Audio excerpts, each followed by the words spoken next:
And it's part of our legacy, and it's in the book, but I certainly don't dwell on it. And when you look at our career, I mean, the times when it was actually like killing us and taking us down was a really short part of our whole career. When you look at the first 3 or 4 years, I mean, we were just partying, just a party band, you know. It really wasn't, we weren't like, you know, hardcore heroin addicts, which some of us were.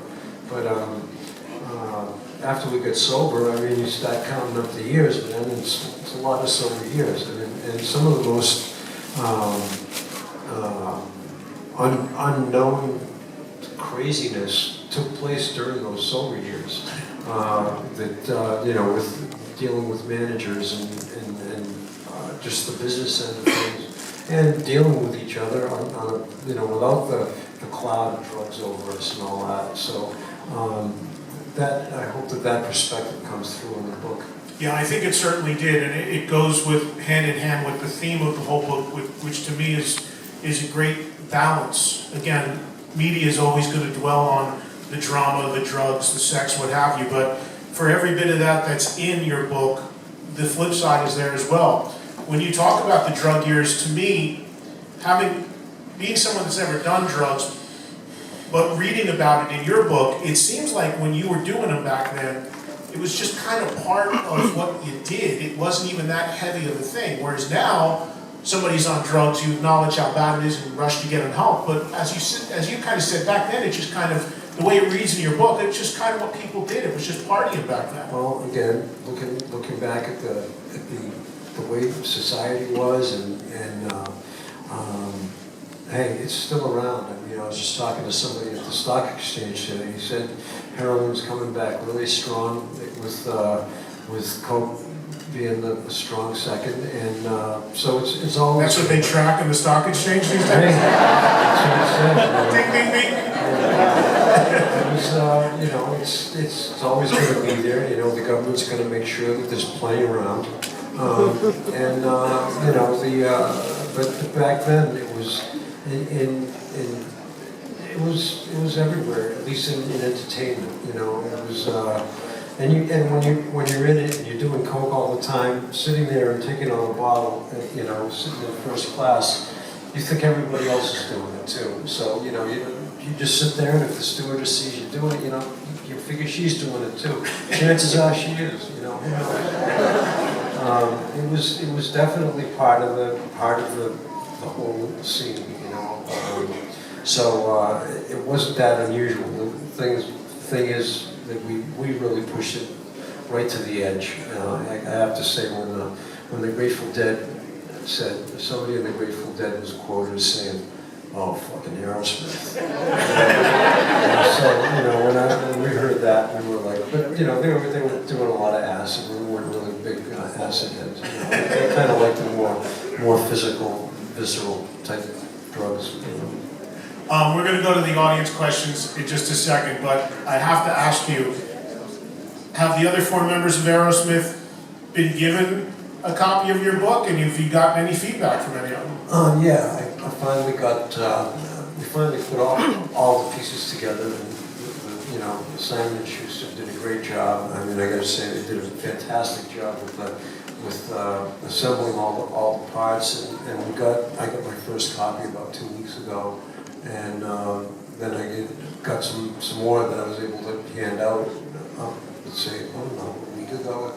I lost track of the days, but I gave some to the guys last week, and Joey texted me and said that, and thanked me for taking the time to dig in and really tell the truth. So I'm not sure if he's completely done with the book yet, but so far he's given it the thumbs up. And Stephen, he said he's been up to the 4th chapter. Again, you know, the easy part. So we'll see if there's a tour next year.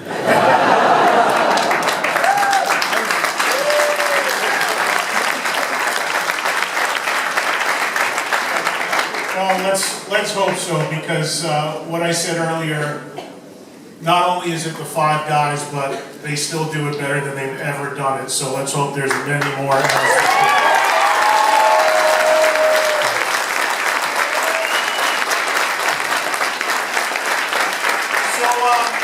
Obviously I could be here till tomorrow talking to Joe about Aerosmith stories, but obviously you guys have books that you want to have signed, and we want to include you in the conversation a little bit. And since we didn't have a mic in the room, we have this, what looks like somebody's going to win a prize here, a lottery or something. But the prize will be that whatever questions we have time for that were written by you guys in this bowl are going to be asked to Joe right now, and I'm kind of mixing it up a little bit. I don't know, Joe, do you want to pick the first one? I've seen that before. You pick them up. Should be like the lottery, and have little balls coming out or something. Here we go. I have to read everybody's writing, which is the biggest problem. Okay, here we go, Joe. What advice do you have for lead players who are feeling stagnant in terms of their playing? And the person didn't put their name on, but good question. I would say try listening to guitar players that are in a different genre than you're used to playing. Listen to if you're into heavy metal, listen to some country music. And you're bound to pick up a new riff or a new lick here and there. You can always find something if you listen to Les Paul. Just go back, you know, and listen to some of the classic stuff. But listen to something different than you used to. Do you still practice? I do, yeah, as much as I can. Yeah. And the other thing is if you know somebody that who's playing you respect, sit down with them for an hour or a couple of hours.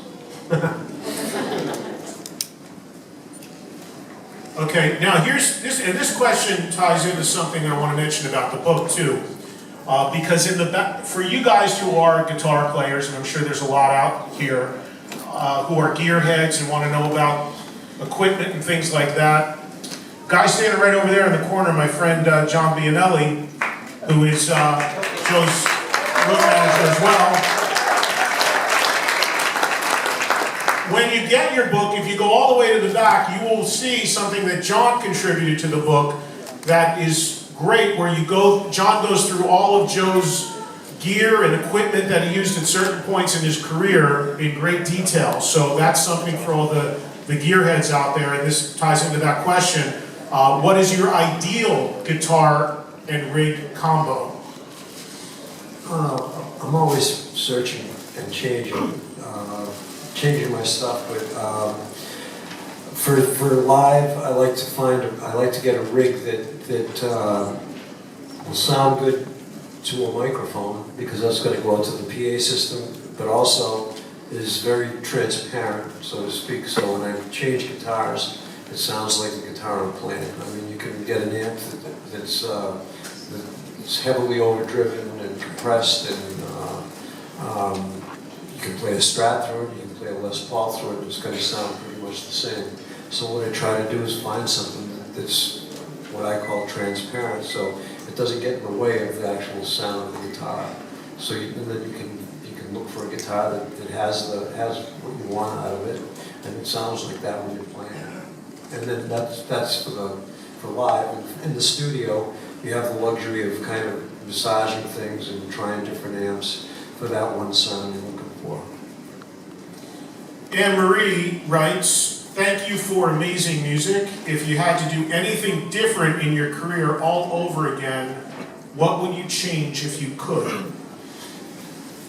Well, you know, I've been asked that a lot, and the best answer I can give is I read a lot, and I'm a science fiction fan, and I know about time travel and all that. You know, and I know if you do something, you're bound to fuck up something else down the road. So the way things have gone, I really haven't got anything I would change. But if I could pick a few things and it wouldn't affect anything else, it would probably be put a little bit more money away. started getting into space and time travel, I thought my buddy Ace Frehley was sitting up here with me for a second. You and him would be dangerous together. Let's see here. This is a good one. Great questions here. What is your favorite of all the solos you've ever written and played? It's like picking your favorite kid. I have to say it's off of one of my solo records, and it's a song called "Can't Compare," and it's actually a pretty good title for that because it was when I recorded it. It was one of those moments where I was just trying to get the right sound for the solo.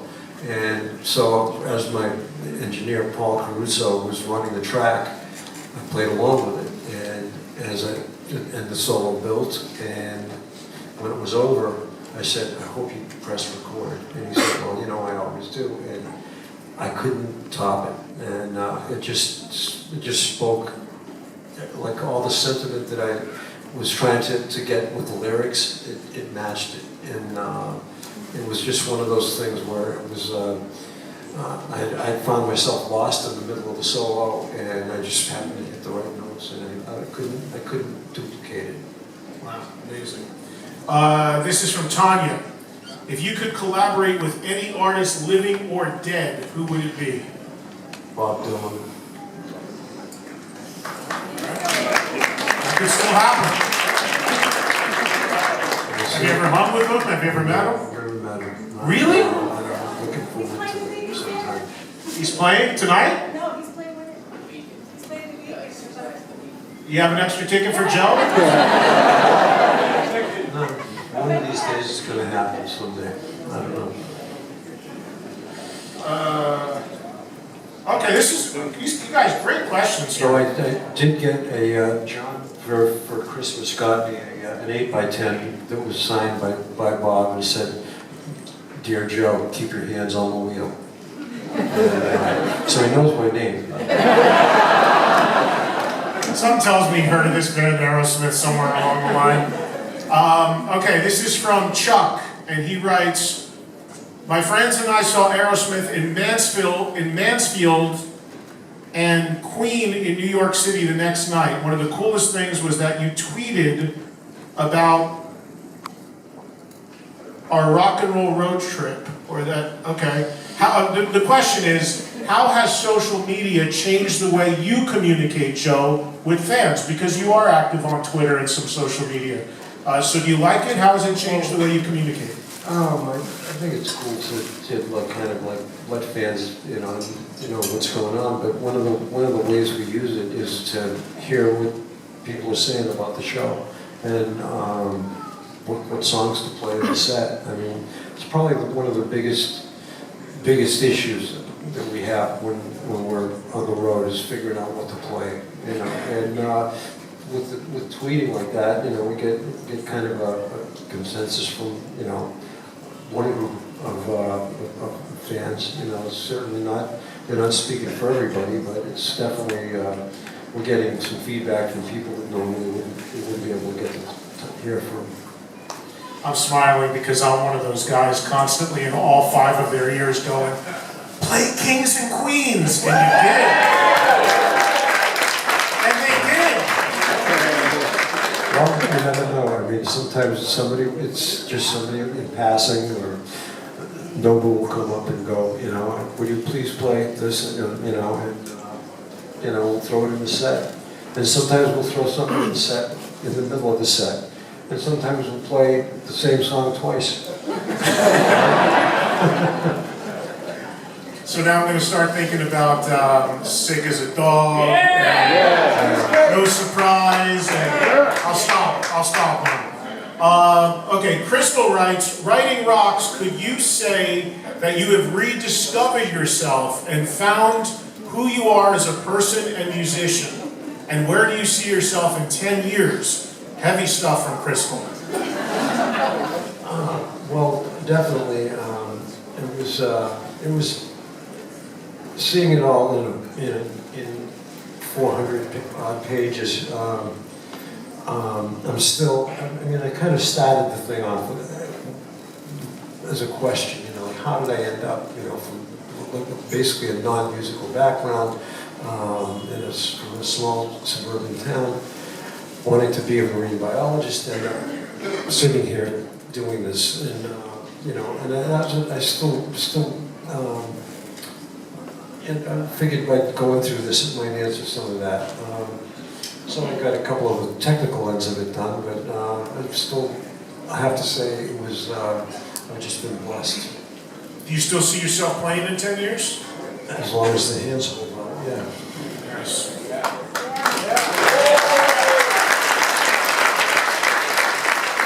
This one says, Joe, do you remember playing at the Schaefer Festival in central New York City? I was there. Yeah. What happened? Rory Gallagher opened, and there was much chaos. Was Joey Kramer hurt? I remember a bottle being thrown at him. This guy has a great memory. Still living in 77 or something. Well, I have to say that gig I remember because we were well and truly blown off the stage by the opening act. By Rory Gallagher? Yeah, I mean, that was one night that, I mean, he had the audience in the palm of his hand. He went over time, they didn't stop it, and he just, the audience wouldn't let him off the stage. And he just, that was one night when they just knocked us off, you know, and, you know, hey, you gotta own that. And no, I don't think Joey got hit with a bottle that night. You know, the one thing though, thank God. Oh, I wanted to hit Rory Gallagher.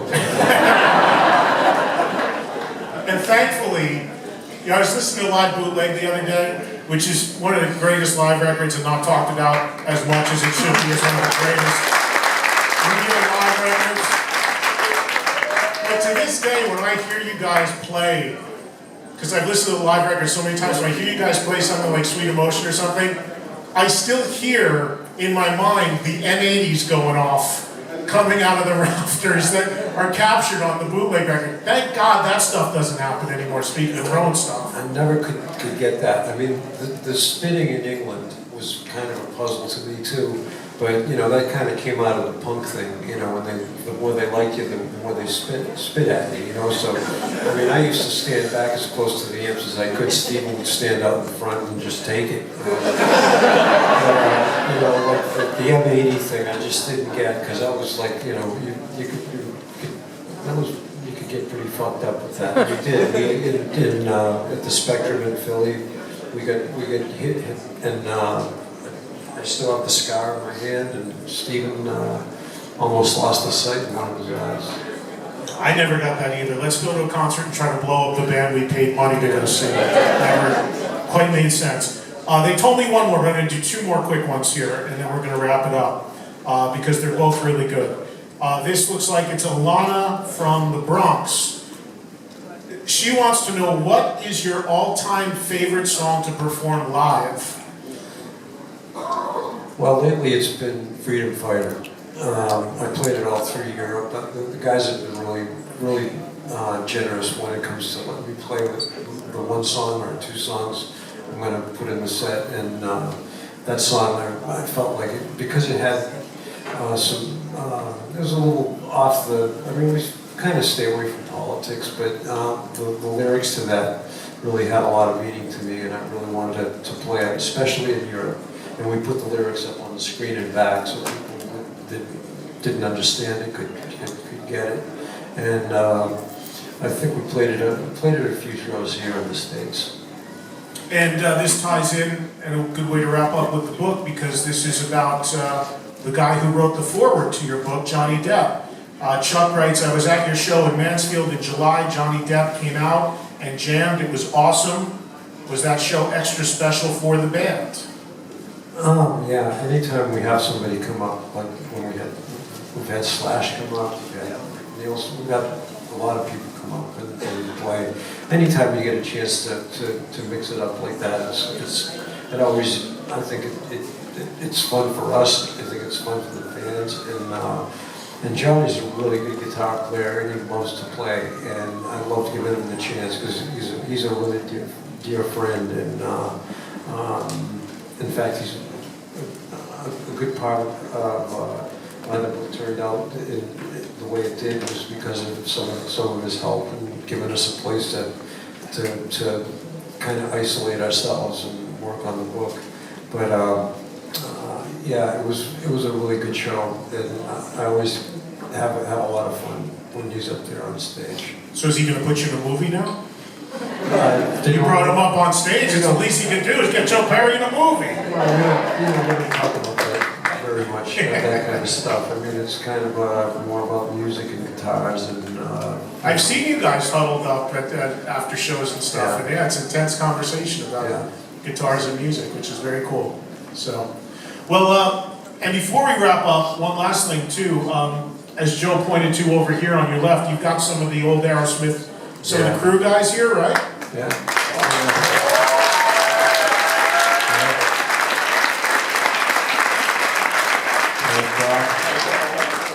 Bob, you're not old. You're same age as me.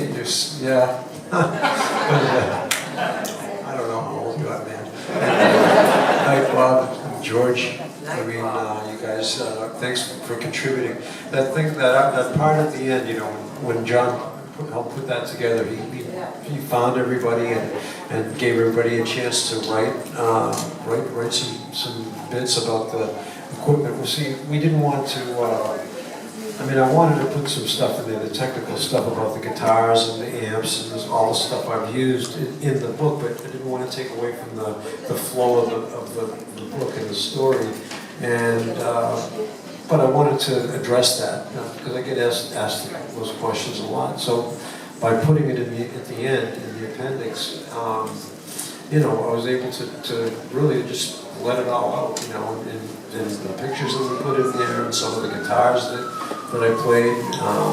It was a chance to give that to answer all those questions that I got over the years. And another guy sitting right here in the front, an early member of Aerosmith, Ray Tabanos.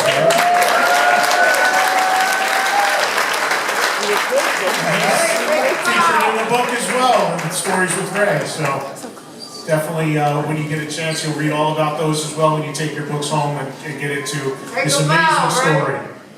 This is an honor for me to do this, Joe. Thank you so much for having me.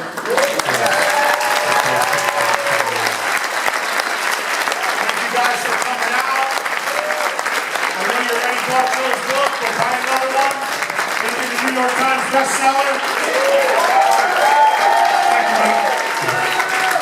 One more round of applause, please, for Eddie Pope and Joe Perry.